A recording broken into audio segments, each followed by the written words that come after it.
introduce our keynote speakers. Mr. White, the new PE coach. Welcome to McFarland. This is a farming town. These are good kids, smart kids. They just need a chance at a better future. I'm Coach White, your new PE teacher. All right, one lap. Yeah. You want another one? You know that kid? Yeah, let's tell them about it. You know how fast you're going? No. You're running a mile in 5 minutes. So, that's a little vanilla. I want to start a cross-country team. That's a private school sport. We have kids here who seem like they can run forever. They pick an extreme heat. They go to school all day. Some of them even run home. I've seen it. Jim, let me ask you something. You've coached cross-country before? No. Well, you sound perfect. You guys will be in cross-country. For what? To win and compete. Nobody wins around here, Mike. Doesn't have to be that way. I watched you run. You said it. You want to help me get a team together? 6 miles, same pace. Now I've seen everything. You guys keep going. I'll time you from here. Let's get it again. So what? Ya comió. You want to eat? Come on. You know what? My knees. Yeah, well, then you're running naked. We were. You were. That's it. Each hour that my voice trained with you is 1 hour they do not work with me. If you believe in yourselves, you believe in your teammates. It won't matter what anyone else thinks. Nice shorts, Steve. Break off? Yeah. This ain't off.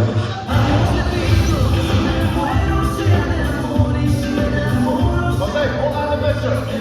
You guys are superhuman. There's nothing you can't do with that kind of strength. You kids have the biggest hearts I've ever seen. Come on, go,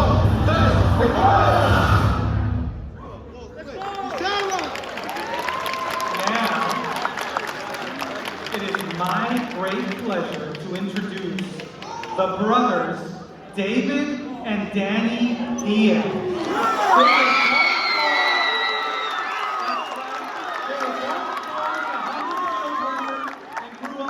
With 5 other siblings and learned to work at an early age. Although their parents did not have an education, they believed in hard work and really believed that education was going to allow their kids to get out of the field. So they both started running cross country for Coach White, eventually winning their first championship, state championship, when Danny was an 11th grader. Now, Danny is a counselor at McFarland High School and has just completed his 23rd year there, where he spends his days motivating students and letting them know that through hard work, they too can become champions. And then David, that's right, through his relationship with Coach White, led him to a career in education. He has been actively involved with education, coaching, and mentoring kids so that they can have bright futures. Please, please, please help me in welcoming Danny and David Diaz!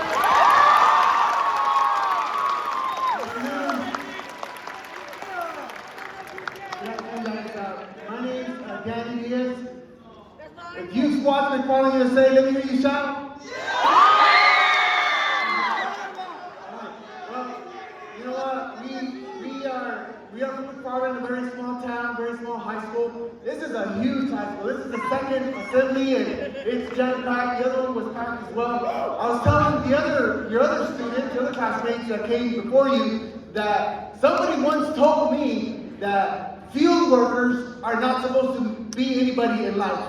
That field workers are not supposed to be counselors or principals or lawyers or doctors. That field workers are absolutely not supposed to be part of a Disney movie, right, where they have us in there. And so I was portrayed as chubby in the movie. I was not a chubby runner, but they did portray me as a chubby runner in the movie, and I wasn't happy about it. I was very upset because how could a chubby runner, win a state title?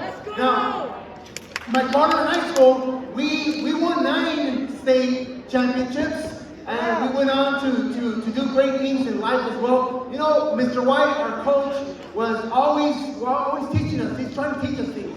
He wasn't trying to make us champions as a runner, in a sport. Mr. White was trying to get us to be champions in life.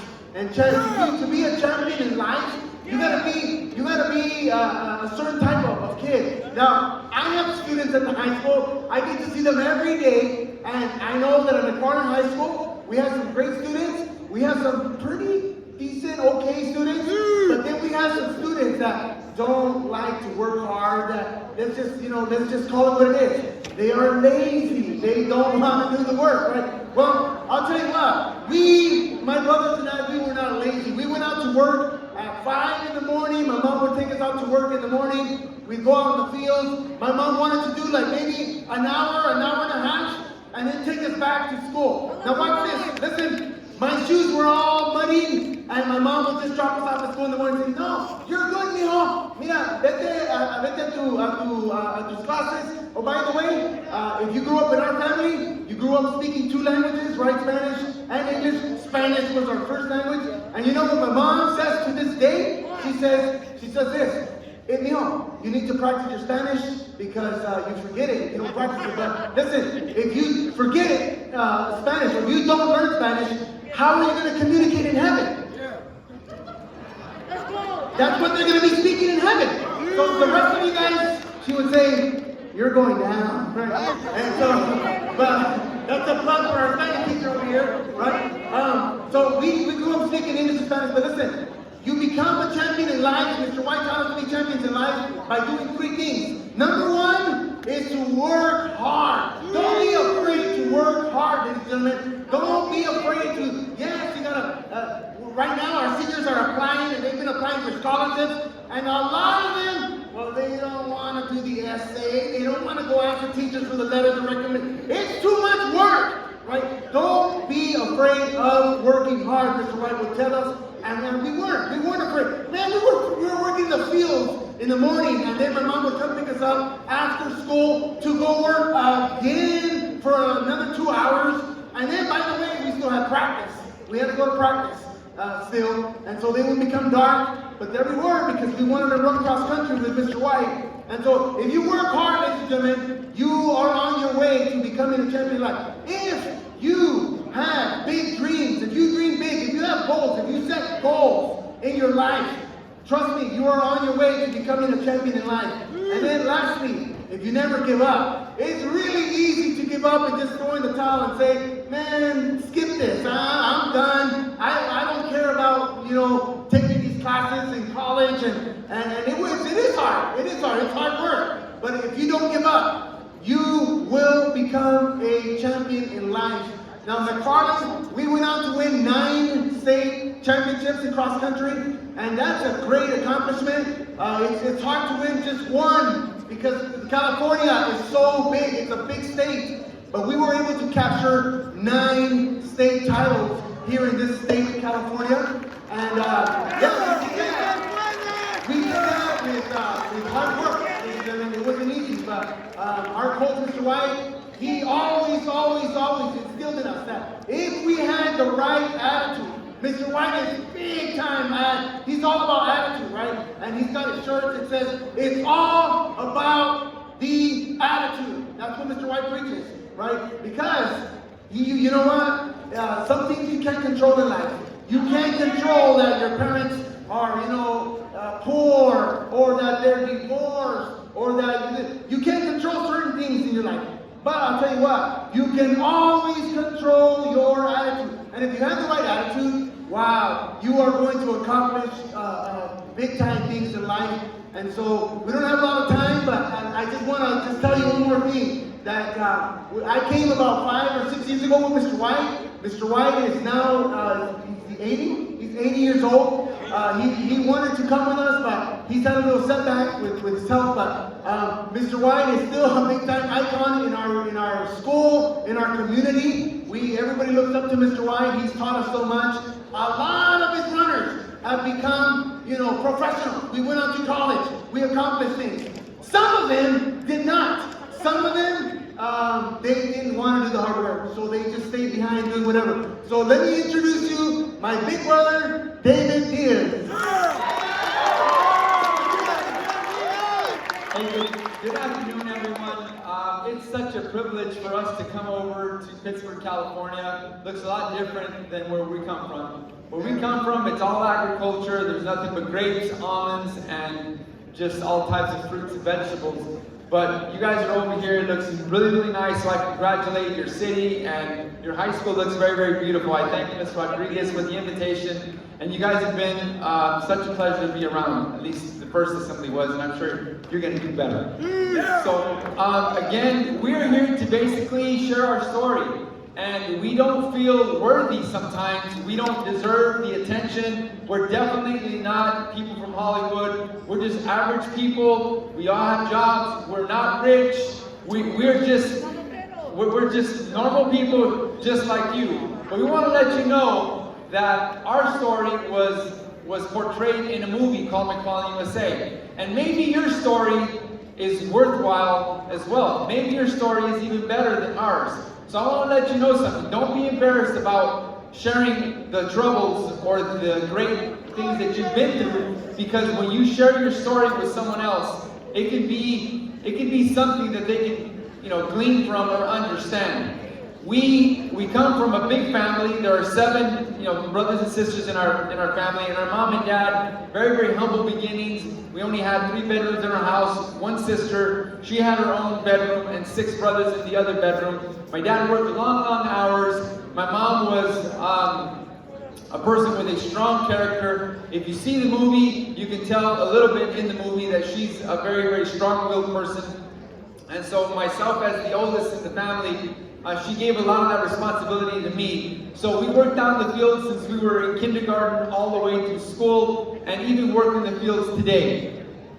So we're professional people, but we still work out there. And we're not embarrassed, we're not ashamed to let you know that we still work in the fields, except this time we own the fields. So,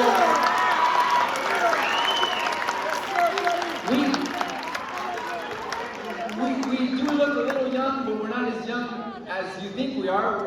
We're both over 50 years old, and so in the last 30, 35 years after high school, we've been going through and just put your nose down and work hard, block all the noise that's around in this world, and little by little, you don't have to take big strides in this world. Just little by little, just work hard, tread along. When the people around you, and you have some friends, you have great friends that are around you, but you have that one, or you maybe have the 2 friends that are going to sway you, convince you, try to influence you to maybe do something that's not right. I'm going to ask you to please do the right thing.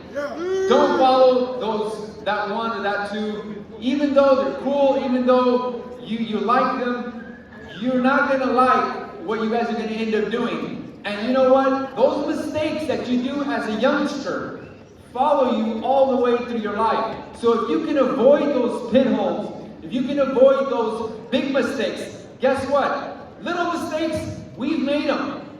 You're not perfect, we're not perfect. You may even get stumbled down, you may even fall down once in a while. But when you make a big mistake, it's really, really hard to get up from that. So we're here to tell you that your story is just as important as ours. You can relate to us because, well, maybe you may look like Danny, or maybe your mom may look like my mom, or maybe when, you see the movie, you can relate somehow, some way. I want to let you know that the sky's the limit. When we were in school, not that many people believed in us, but we had one.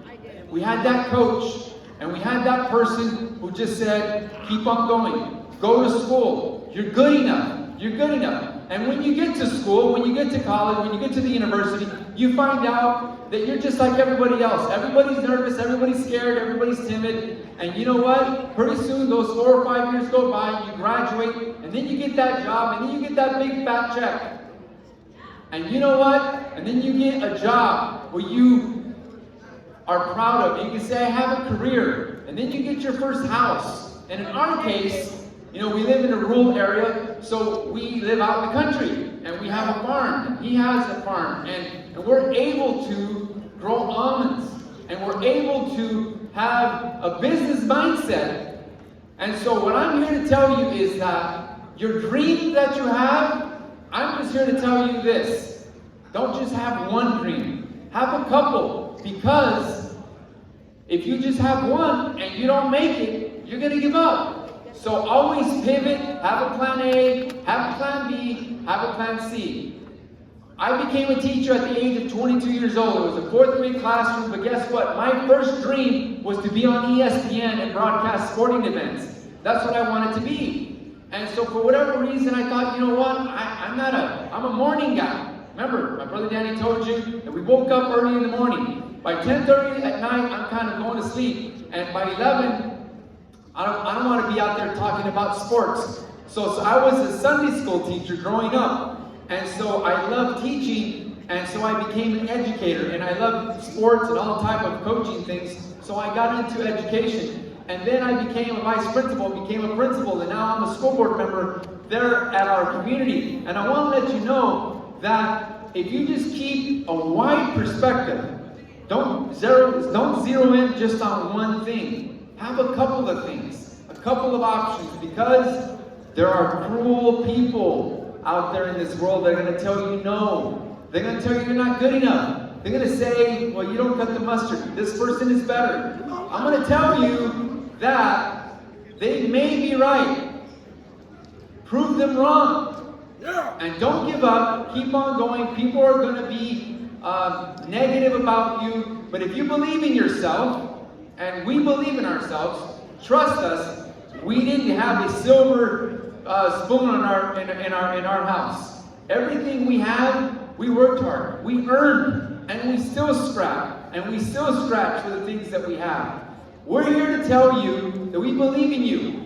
We believe in kids, we believe in education. We can easily have avoided this 4-hour trip up north, up here, and we could have stayed home today and been productive where we live. But I want to let you know why we came. Anytime we get invited to speak to kids, to students about education and share our story, we are there. We're going to do it because someone did it for us. And we want to let you know that our story, which is on the big screen, and we are champions in life. The theme of the movie is that champions can come from anywhere. If they came from McFarland, which is a very, very small, we're only 15,000 people. We're not Pittsburg, California. We have a really, really small school compared to you guys. We have a McDonald's, and we just recently got a Taco Bell. That's all we have, by the way. That's it. And we have 3 dairies that surround our town that make our town stink like cows. And that's okay. That's where we live.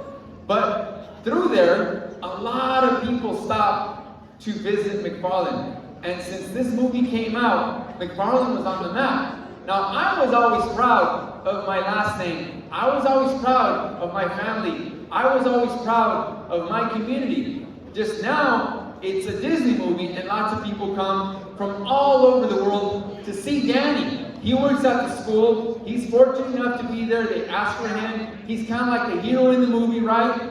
And so they all want to talk to him, and they all want to take a tour of the school and take pictures. And we welcome all that. We are so proud of the movie. Now, it's not 100% accurate. I mean, Danny wasn't chubby, in real life. He was kind of a fast runner, but he was our 7th runner. He was our slowest runner. And in cross country, only the top 5 score. And what I want to leave you with is this, that Danny did not matter the whole season. He didn't score. His points never mattered. He didn't count until it really mattered. The state meet, Danny was our 5th guy, and because of him, we were able to win. Why? Because we believed in him, he believed in himself, and it was a time for him to perform. He did. Well, guess what? One of these days, and I know sometimes we feel like we don't matter, and sometimes we feel like somebody else is better. Well, guess what? One of these moments, it's going to be your turn. You're going to be expected to be there. Make sure that you have enough skill, make sure you have enough ganas to be able to be there and stand in the gap and be able to say, I can do it too. On behalf of McFarland USA and Mr. White and the rest of the team, we thank you, we love you, God bless you, thank you very much. Have a good night. Thank you, thank you. Would you please have both of you stay up here on stage? We have Miss Rodriguez who would like to present something to you.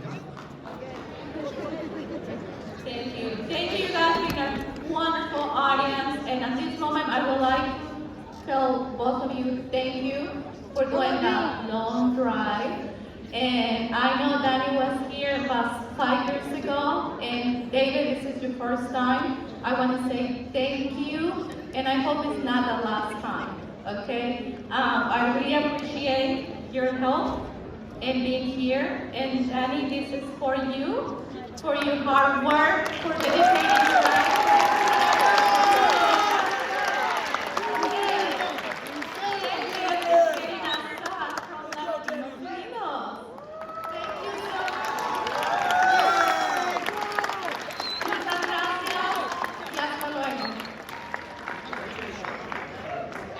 Alright, so now we move on to our next performer. Please, please, please, I want to make sure all of you